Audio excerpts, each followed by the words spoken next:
Right, the recording has started. If I do the intro, it makes it feel as though we're all very posh.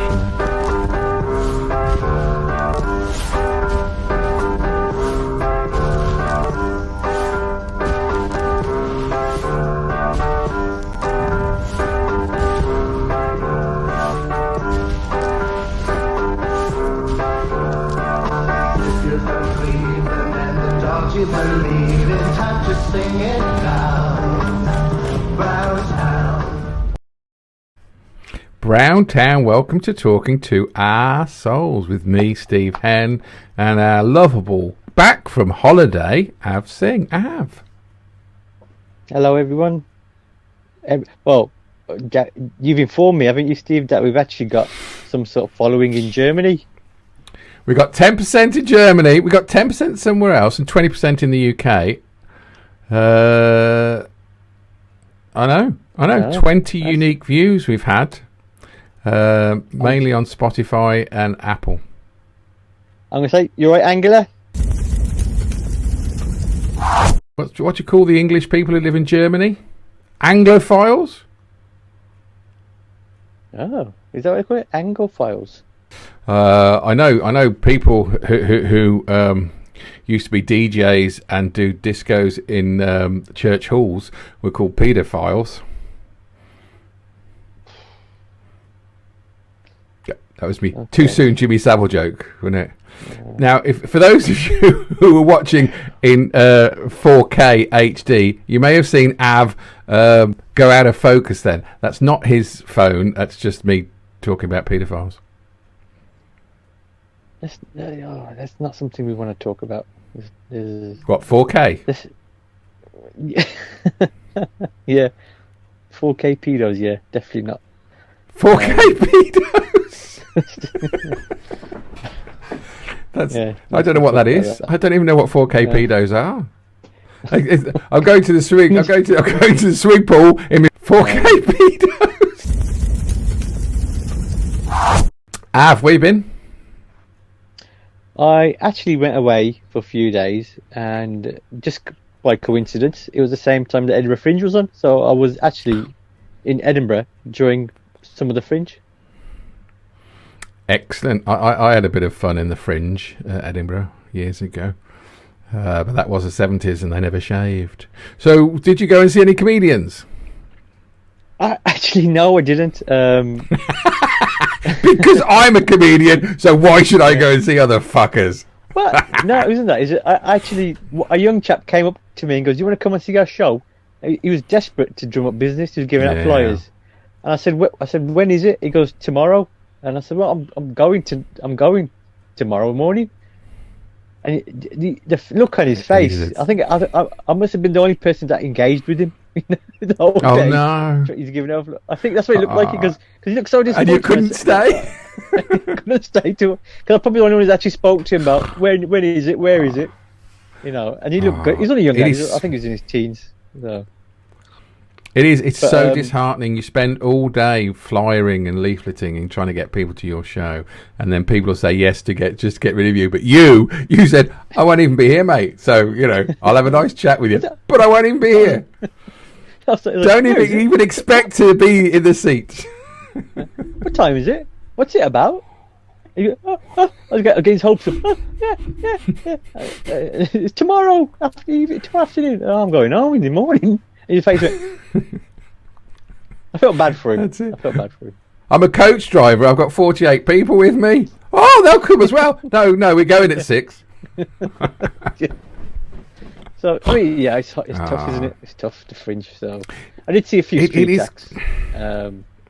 Yes, I know. You sent me a lovely video of an old man have his nipples pierced, and you said it reminded me of you. Reminded you of me. Reminded. You've not seen my nipples. Yes, I am an old man. I was looking. I think I look a bit like a silver fox. I've got a new front light that makes me look like a silver fox. I've just actually rented an apartment, but they gave us a townhouse, which I was quite surprised with. Nice. And I'll tell you like a weird, contradicting kind of treatment I had. I was walking with the kids and the missus, pissed Scottish bloke walking towards me across the light. And I didn't notice this till my kids told me. He goes, Dad, he looked at you and said to you, fuck off. Right. I was like, I just laughed it off. I was like, I said, look, he looked pissed when I seen him, but I didn't actually look at him when he said it to me. So they're like, oh, why would he say that? I said, he's drunk. I said, don't worry about it. Later that day, because we're in the townhouse, there's like kids playing in front. The townhouse was actually part of a little, there's 10 houses, and there's loads of kids playing out in front of the street. And that evening, the kids knocking on the door. Oh no, they're pissing us about now. They're going to run away or something. So, open the door and say, I don't know where he's from actually. This kid, he spoke English. Goes, hello, we're from next door. We just made you a chicken biryani. Say welcome. Aww. Hello. Did you say fuck off? I looked at him and went, fuck off. Oh no! See, that's very sweet. Was it nice? It was funny. He was like a white Caucasian kid, and comes up, we made you biryani because we realised you were ethnic. It was kind of a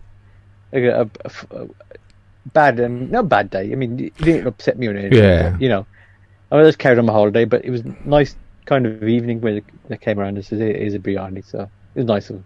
I think that's a touching story. I do feel that when you said that you saw a Scotsman the first time, the first part of the story, and you said I saw a Scotsman who was pissed, I thought, well, you no need to put the word pissed in there, yeah, because basically, no offence to anybody who's Scottish who's sober, but from my experience of Edinburgh and Scotland, is they like a wee dram.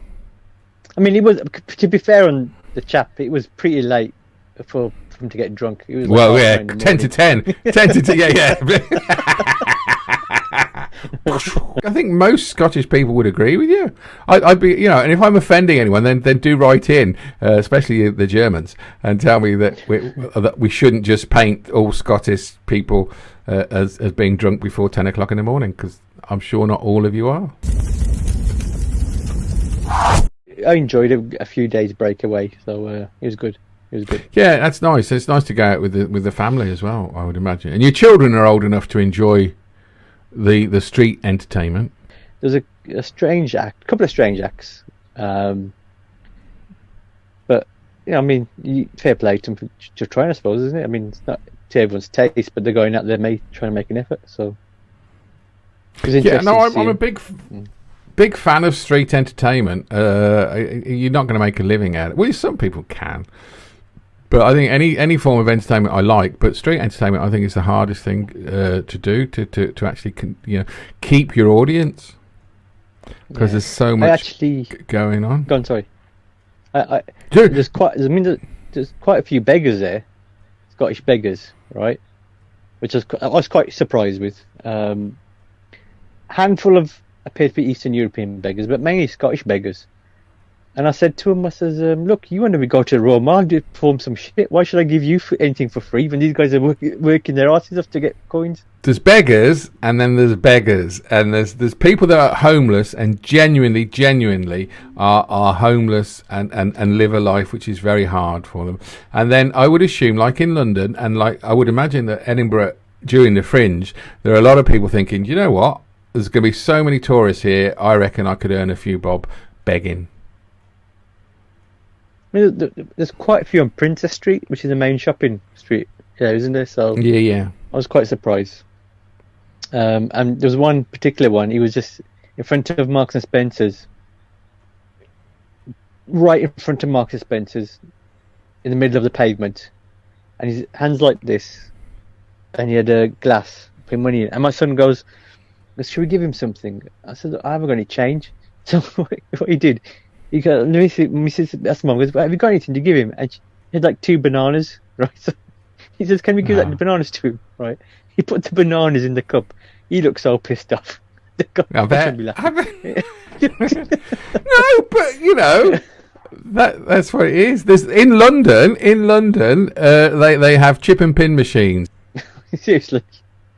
No, see, but I'm not. That's not even a go at people who are homeless, because if you want to claim universal credit or any benefits from the government, you need a mobile phone. You cannot do it unless you've got a mobile phone. So you need a phone number and you need access to the internet before you can get any benefits from this government. So I think he sells the big issue. It was on James O'Brien, and he's got a card reader that fits to his phone because why not? I mean, as soon as you do that, you start thinking, well, you would question that. Is that genuine? Because is it? I don't know, maybe, yeah. No, you would, but like the one, it's very difficult now. I mean, my mum, bless her, she's 92, and she can't go anywhere and buy anything. And they always say, "What's your email address?" She says, "I haven't got an email address." And they say, "I'll make one up for you. We need to put it in for our records." Like everything is like geared up to be online and internet savvy. So I would imagine in the future we'll just contactless payments. It'll be a chip in everyone's brains, and we just touch our phones to people's heads, and it'll go pa-ting. So but chip and pin, you got to pay at least. Yeah. You got to pay at least £5, ain't you, on a chip and pin? Otherwise, you'll have to. There's fees on top of that. Well, is it? If you're charity, I suppose you pay less. I don't know. I don't know. The charities have a lot of administrative costs, and it's a difficult one. I can't. I'm not going to say it's bad or good because we should be funding a lot of things ourselves, and there should be no such thing as homeless people or poor people in this country. But there are, and we're not even a third world country. Oh, we are actually now because we've left Europe, so that's fine. There's no turkeys for Christmas, Av. How do you mean? On the red list? No. No, you can't. Turkeys on the red list. We've got no food coming into the country because of the B word and Boris. Yeah. So apparently when there's not going to be enough turkeys for everyone at Christmas, but I think that's a poultry excuse. Got the biggest turkey in the country at the moment. Well, yes, we have the biggest turkey in the country, and I know you wanted to talk about this, so I'm going to just do a nice segue for you, right? When Boris had coronavirus, there was a man stood in for him to do all the briefings. The deputy man of power called Raab, and everyone was saying, what a wonderful man this is, standing in for our Prime Minister. Oh, Domanic Raab, we love him. He's so good. He's so efficient. He knows exactly what he's talking about. Does he bollocks? Well, yeah, I think they all give this image, aren't they? A politician, they're sharp and they know what they're talking about. But when shit hits the fan, they all freaking disappear, don't they? The new... what's happening in Afghanistan, it wasn't a surprise, but I want to stay on holiday. It's important for me to be on holiday. Let someone else deal with it. So his number 2, which is actually his title as the Minister for Afghanistan.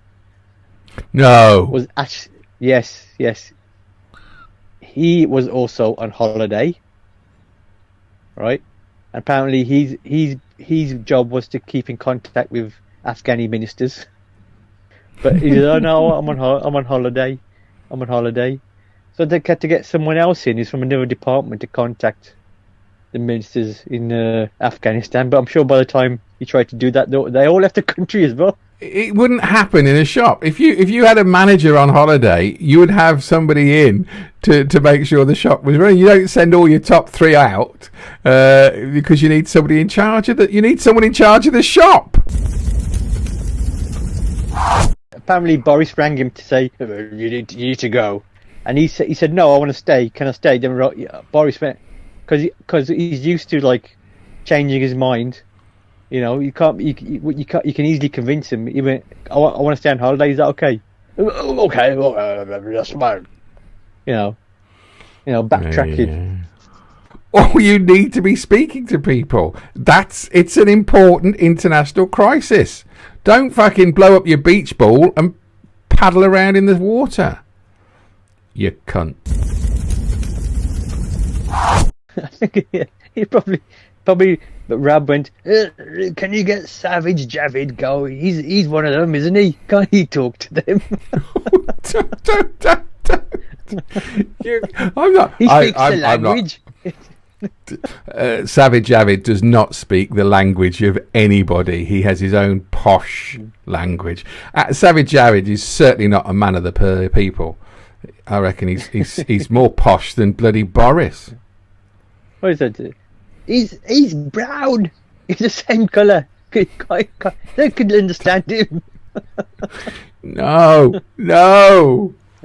But the thinking. I know what you're saying. Yeah, the thinking in that Tory party must be quite bad. But I it's a shitstorm, and I have no idea where we're going to go with it, and I just hope to God that it doesn't turn into an international terrorism organisation, but we'll see. You are so fuzzy at the moment, mate. It's frightening. But for the benefit of the people listening to us on Apple and Spotify, you can't see how fuzzy as is. As is? Well, as people is? are not watching it. As is. People who can't see the video because they're listening audio only, I am actually naked. And I'm quite hairy. That's excellent. That's excellent news. Dave Lee Travis was known as the hairy cornflake. As we go out at 9 o'clock, it can be known as the hairy. I don't know. What would you say? What would you have in the evening? I think say the hairy Asian, but I would say most Asians. The hairy Asian. If you just Eurasian, he's Eurasian. Eurasian. The hairy Asian. Eurasian. Yeah. That could be the title of one of the podcasts, can't it? Well, I was thinking that actually. I never know what to call the podcast because I think we don't know until we know what we're talking about. And at the moment, we've been talking about what? Domanic Raab. Domanic Raab. Fringe. And me being naked and you being naked. Well, I mean, we can call it the Asian hairy persuasion with the Caucasian. Well, I'm quite happy with Eurasian. But we've just created a new ethnic group, Steve. There you go. Eurasian. Let's talk about Domanic Raab again. Domanic Raab is the man when we were talking about Brexit and working out, what's going to happen to lorries and shit like that. He said, I didn't realise that Calais played quite an important part to transporting our goods from France to Europe. Yeah, because his butler usually brings it in on a plate, that's why. Should we go now? Yeah. Brown sound.